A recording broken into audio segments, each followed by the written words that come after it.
İnsan o zaman ki möhtac olduğunu anlamır, unudur, onda tüğyan eləyir. İnnel insane le yetğa en ra'ahu istagna. Həqiqətən insan tüğyan edir, həddini aşır. Ne zaman? O zaman ki özünü ehtiyacsız bilmir. Elə ki özünü Allah'a ehtiyacsız bilmədi, onda günah dalıcan eləyir, tüğyan eləyir, həddini aşır. Dualarla çox məsələlərimizi həll edə bilərik. Dua fəaliyyətin əvəzini vermir. Yəni dua fəaliyyətin yerini tutmur. İşləmək, çalışmaq, addım atmaq öz yerində. Amma bunu da bilmək lazımdır ki, mən nə edirəmsə eləyim, iş Allahın əlindədir.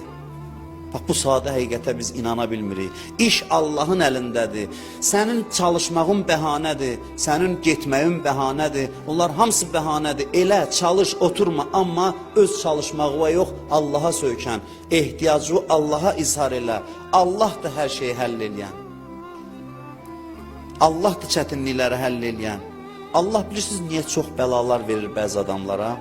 Allah bəlaları ona görə verir ki, özünü bizə xatırlatsın, yadına salsın bəndəsinin ki, mənə ehtiyaclısan. Allahın nəyinə lazımdır ki, özünü bizim yadımıza salsın və özünə ehtiyaclı olduğumuzu bizim yadımıza salsın. Nə mənası var Allah üçün? O bizə lazımdır. Biz cızığımızı aşırır, cızığımızı keçirik. Allah ona görə bəzən bəlalar göndərir ki, xatırladaq ki, başımızın üstündə Allah var. Ona ehtiyaclıyıq, ona möhtacıq.